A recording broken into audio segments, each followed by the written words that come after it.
Hello students, welcome back to soobs nursing tutorial. आज के video में हम नर्सिंग कॉम्पिटिटिव एग्ज़ाम के लिए इंपॉर्टेंट क्वेश्चंस डिस्कस करेंगे। यदि आप हमारे चैनल पर नए हैं और आपने हमारा चैनल सब्सक्राइब नहीं किया है तो प्लीज़ रेड बटन पर क्लिक कर लीजिए और हमारा चैनल सब्सक्राइब कर लीजिए। चलिए तो हम क्वेश्चंस डिस्कस कर लेते हैं। पहले हम वो क्वेश्चन डिस्कस करेंगे जो पिछले वीडियो में पूछा गया था। The receptor organs for sense of hearing are located in. यहाँ पर पूछा गया था कि जो सेंस ऑफ हियरिंग के लिए ऑर्गन है वो कहाँ पर लोकेट रहता है। Option number A cochlea, option number B is utriculus, option number C is sacculus and option number D is middle ear. तो यहाँ पर इसका जो राइट आंसर था that is option number A cochlea. Cochlea जो है ये इनर ईयर के अंदर आता है। यहाँ पर आप इसका स्ट्रक्चर देख सकते हैं, स्नेल के शेल के जैसा यहाँ पर इसका स्ट्रक्चर रहता है कॉक्लिया का। और इसके अंदर जो है 2 टाइप्स के फ्लूइड प्रेजेंट रहते हैं। एंडोलिम्फ एंड पैरालिम्फ नाम के 2 टाइप के जो फ्लूइड हैं वो इस कॉक्लिया के अंदर प्रेजेंट रहते हैं। साथ ही साथ यहाँ पर ऑर्गन ऑफ कॉर्टी प्रेजेंट रहता है जो उसमें कुछ सेंसरी सेल्स प्रेजेंट रहती हैं जो कि हेयर लाइक स्ट्रक्चर की सेल्स रहती हैं, और नर्व्स प्रेजेंट रहती हैं जो कि रिस्पॉन्सिबल रहती हैं हियरिंग के लिए। तो यदि आपसे पूछा जाए कि सेंस ऑफ हियरिंग के लिए जो ऑर्गन है वो कहाँ सिचुएटेड रहता है तो दैट इज़ कॉक्लिया जो है ये सेंस ऑफ हियरिंग के लिए रिस्पॉन्सिबल रहता है। उसके बाद नेक्स्ट क्वेश्चन में पूछा गया है most effective way to prevent bed sore in bedridden patient is. यहाँ पर पूछा गया है बैड सोर से प्रिवेंट करने के लिए जो बैड रिडन पेशेंट है उसको क्या हम केयर दे सकते हैं। Option number A is 2 hourly position change, जो पेशेंट रहेगा उसकी हर 2 घंटे में पोजीशन चेंज करना है। Option number B is daily bed bath, option number C is avoid moisture and option number D is maintain good nutritional status, या फिर good nutritional status को मेंटेन करना है।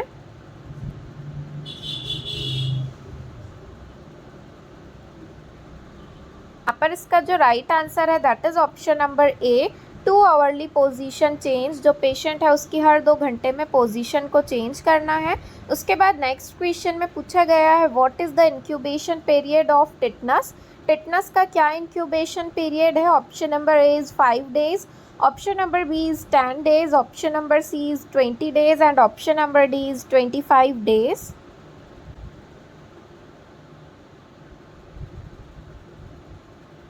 तो यहाँ पर इसका जो राइट आंसर है that is option number B 10 days. Tetanus का इंक्यूबेशन पीरियड जो है वो 10 डेज रहता है। आप इसे याद करने के लिए टिटनस के TEN से 10 और टिटनस इससे याद रख सकते हैं कि टिटनस का इंक्यूबेशन पीरियड है वो 10 डेज का रहता है। उसके बाद नेक्स्ट क्वेश्चन में पूछा गया है with which of the following the Indradhanush scheme is associated with. यहाँ पर पूछा गया इंद्रधनुष स्कीम जो है वो किस चीज़ से एसोसिएटेड है। Option number A is sanitation, option number B is immunisation, option number C is mid day meal programme and option number D is all of these.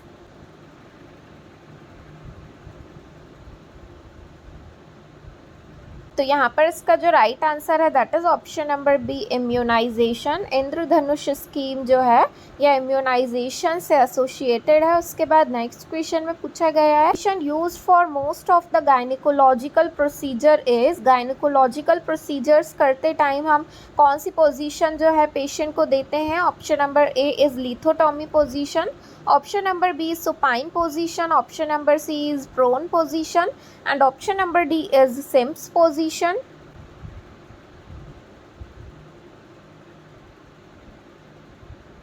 यहाँ पर इसका जो राइट आंसर है that is option number A lithotomy position.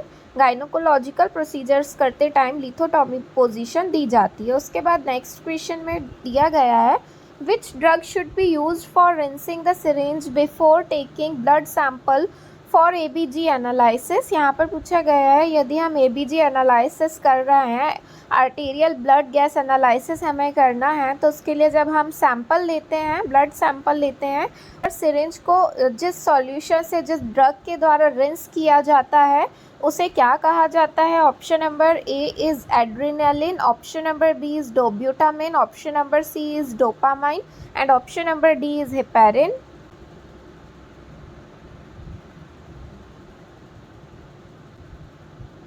तो यहाँ पर इसका जो राइट आंसर है that is option number D heparin. Heparin जो ड्रग है इसे यूज़ किया जाता है सिरिंज को रिंस करने के लिए, क्योंकि हेपारिन जो है ये एक प्रकार का एंटीकोएगुलेंट है और ब्लड को क्लॉट होने से प्रिवेंट करता है। तो जब भी हमें आर्टेरियल ब्लड गैस एनालिसिस करना है और हम ब्लड सैंपल ले रहे हैं तो हम पहले सिरिंज को जो है हेपारिन से रिंस कर लेंगे। उसके बाद नेक्स्ट क्वेश्चन में पूछा गया है area of silence zone around a hospital institution और कोर्ट इज़ ऑफ रेडियस।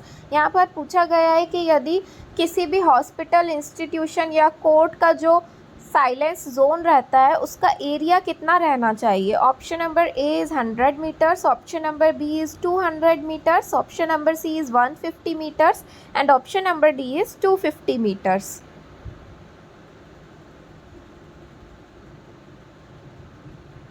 तो यहाँ पर इसका जो राइट आंसर है that is option number A 100 metres.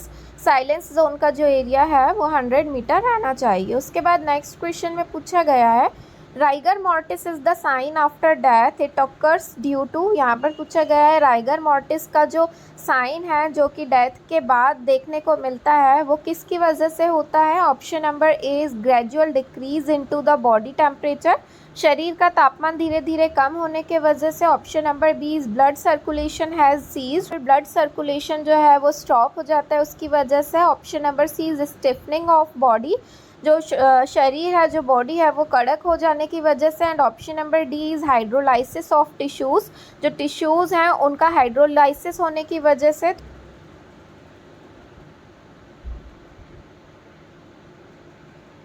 यहाँ पर इसका जो राइट आंसर है that is option number C stiffening of body. Stiffening of body जो है देखने को मिलता है राइगर मॉर्टिस की कंडीशन में। यदि किसी पेशेंट की डेथ हो गई है तो स्टिफनिंग ऑफ बॉडी हमें देखने को मिलती है जो कि राइगर मॉर्टिस कहलाता है। उसके बाद नेक्स्ट क्वेश्चन में पूछा गया है asthenospermia is known as, asthenospermia जाना जाता है। Option number A is absence of sperm in semen, option number B is low number of sperm, option number C is sperm count more than 250 million per ml and option number D is reduced sperm motility.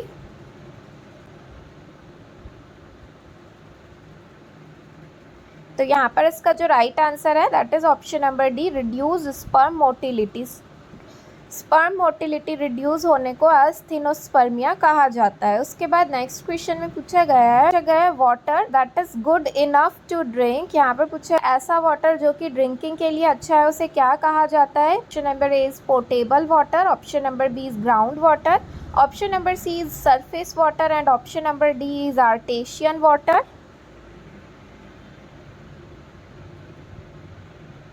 तो यहाँ पर इसका जो right answer है that is option number A portable water.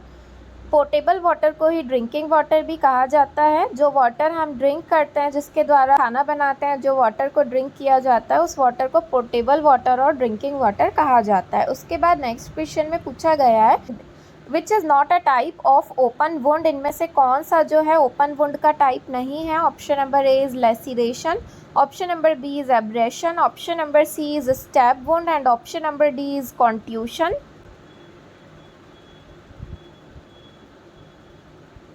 यहाँ पर इसका जो राइट आंसर है that is option number D contusion. Contusion जो है यह ओपन वुंड का टाइप नहीं है। या तरीके से जो ब्लड का है क्लॉट टाइप से फॉर्म हो जाएगा और रैशेस टाइप के देखने को मिलेंगे, इसे कॉन्ट्यूशन कहा जाता है।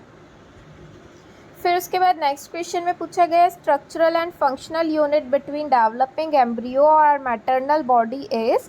यहाँ पर पूछा गया है कि एम्ब्रियो और मैटरनल बॉडी के बीच में जो स्ट्रक्चरल एंड फंक्शनल यूनिट रहती है उसे क्या कहा जाता है। Option number A is placenta, option number B is fallopian tube, option number C is eustachian tube and option number D is vasa differences.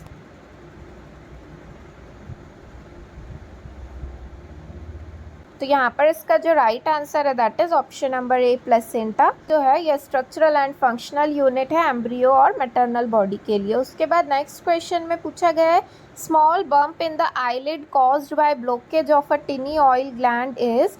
यहाँ पर पूछा गया है आईलिड में स्मॉल बम्प हो जाते हैं जो कि टिनी ऑयल ग्लैंड को ब्लॉकेज कर देते हैं, उसे क्या कहा जाता है। Option number A is keratitis, option number B is chalazion, option number C is uveitis and option number D is entropion.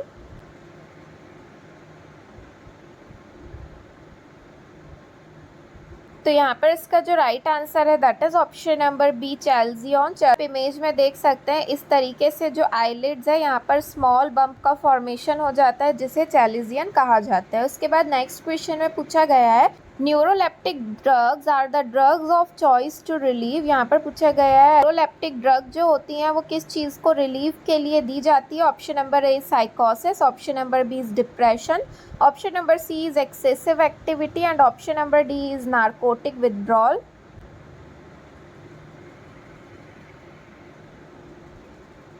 पर इसका राइट आंसर है that is option number A साइकोसिस। फिर इसके बाद नेक्स्ट क्वेश्चन में पूछा गया है the specific gravity of CSF is.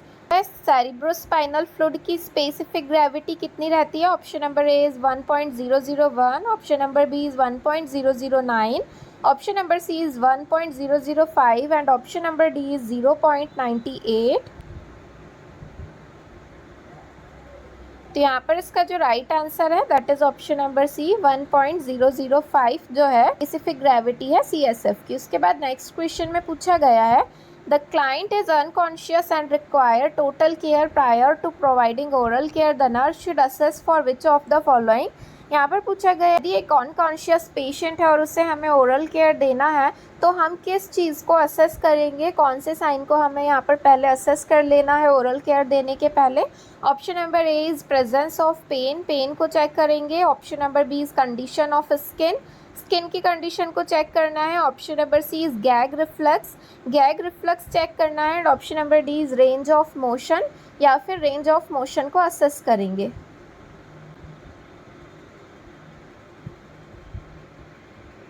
तो यहाँ पर इसका जो राइट आंसर है that is option number C gag reflux. कभी भी हम ओरल केयर दे रहे हैं अनकॉन्शियस पेशेंट को तो हमें गैग रिफ्लक्स को पहले ही असेस कर लेना है। उसके बाद नेक्स्ट क्वेश्चन में पूछा गया है which of the following is a component of staff development. Staff development का क्या कॉम्पोनेंट है इनमें से।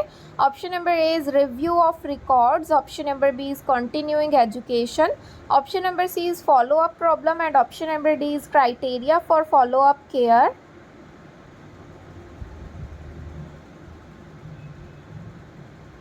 तो यहाँ पर इसका जो राइट आंसर है that is option number B continuing education. Staff development का जो कंपोनेंट है वो है कंटिन्यूइंग एजुकेशन। उसके बाद नेक्स्ट क्वेश्चन में पूछा गया है ICDS program was launched in the year. ICDS program integrated child development services program जो है वो कब लॉन्च किया गया था।